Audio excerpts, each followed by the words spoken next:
Hello everyone, welcome to our class. So today in this class we are going to learn the topic needs, types and importance of assessment. So what actually assessment is, why do we need this assessment, and what are the different types of assessments. So this is the topic about, and this is taken from assessment of learning at secondary level. Not only at secondary level, it is applicable everywhere. Like types of assessment are the same everywhere. So let us get into it. Starting with the definition of assessment. In education, the term assessment refers to the wide variety of methods or tools that educators use to evaluate, measure, and document the academic readiness, learning progress, skill acquisition, or educational needs of students. So, what exactly assessment is? It is a tool which is basically used by educators, means the teachers, to evaluate or to measure and also to document, like document in the sense preparing progress card kind of things. So to evaluate, to measure, to document the academic readiness, learning progress, skill acquisition or educational needs of a student. This is assessment meaning. Need of assessment. First thing is to assess the prior learning of students, means what student actually knows or possesses in the beginning of a lecture or in the beginning of a course. If we assess a student, then it also comes under assessment. So that is what is prior checking of what student actually has. So to assess prior learning of students. Second one is to differentiate instruction. To differentiate instruction means there exists individual differences in a classroom. No two students are the same. Like there exists individual differences. So to check that individual differences and provide the teaching learning method differently, for that purpose also we will make use of this assessment. The third one is to identify the student's strength and weakness and gaps in learning skills. So what are the strengths, what are the weakness, means where the student is, in which subject is the student perfect, in which subject the student is finding or facing any difficulty. So this is also done through assessment. Fourth one is to review and monitor teaching learning strategies and process. So till now we have seen this assessment in students' point of view. If we observe it in the teacher's point of view, so it also helps the teacher to assess herself, like whether she is teaching in the correct method, whether she is using the correct strategy or not. So this assessment also helps the teachers or educators to provide feedback to the students on their learning. So they just not only collect the information or not only collect the data of students, not only evaluate the students, but they give feedback to the students. Means they say it to students. Assessments say to students like in which topic they have to improve, in which topic they are doing better. That is, it provides feedback. The next thing is to keep the parents informed about progress of their child learning. So along with the students, along with the teachers, it is also useful for the parents to know actually where their ward is standing, like what is his learning till now. So that is what assessment helps. It helps the students, it helps the teacher, it also helps the parents. Next one is approaches. Knowledge about educational approaches which are more effective.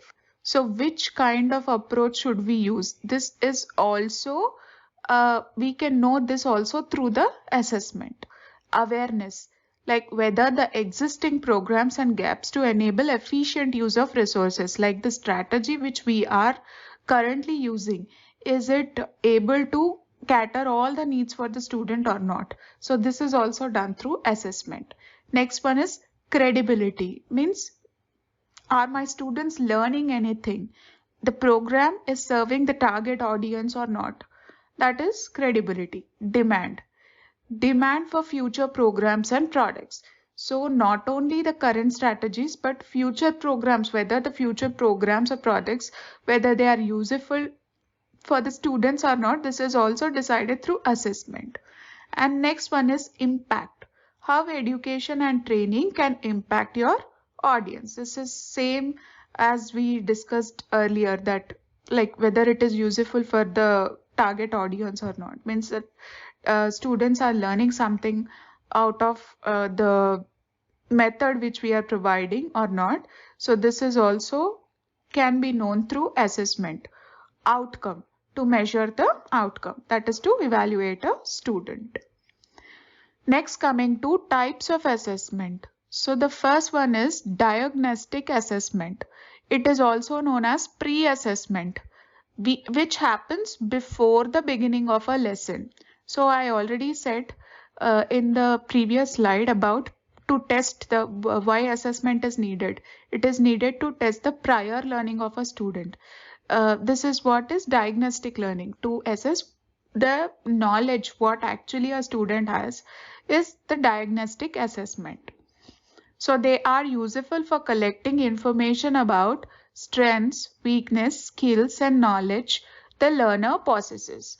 Instructions are designed thereafter as per learner's requirement. So after actually knowing what kind of knowledge a student has, then a teacher designs the instructions, like what to teach and how to teach to that student. That comes under diagnostic assessment. Formative assessment.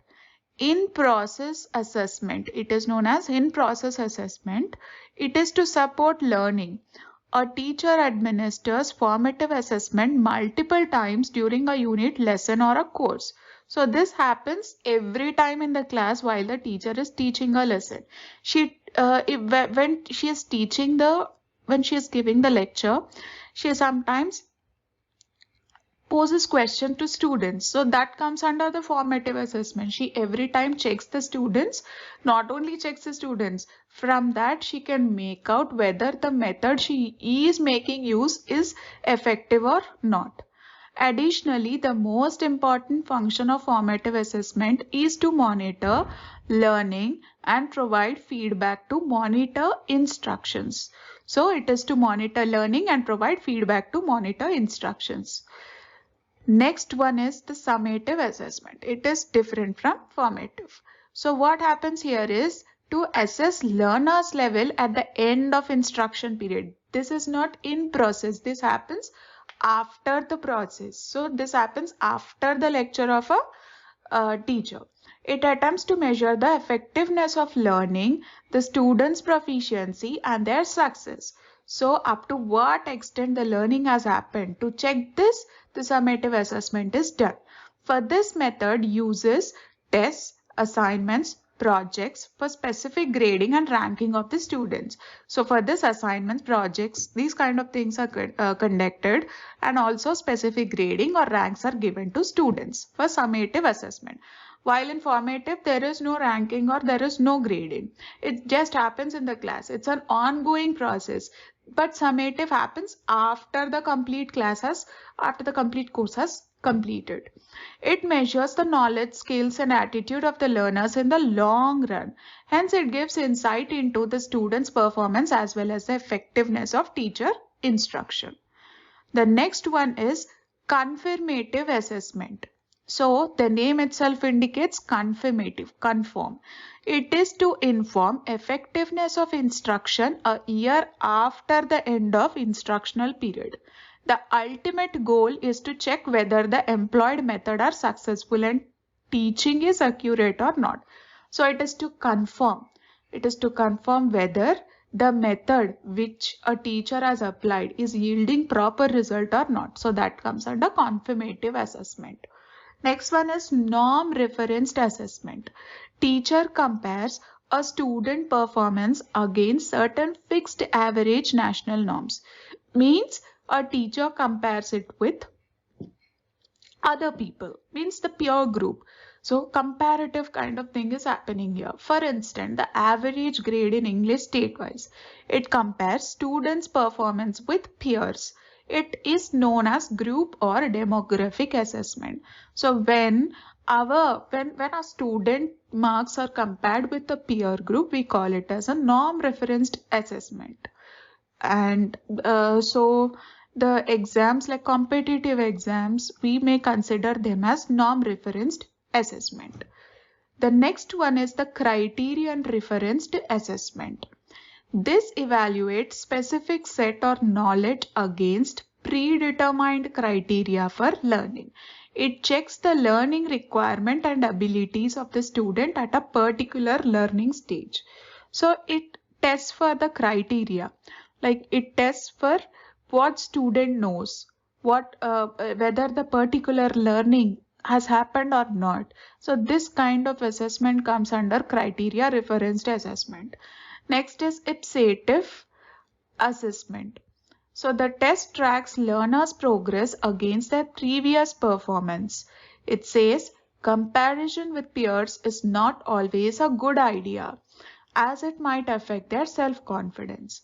So this is something which is opposite to norm-based assessment. In the norm-based, we are comparing our progress with the peer group, but in ipsative assessment, it doesn't happen like that. Here, the marks of a student are compared with the previous marks of the same student. Means we are not making use of other people here.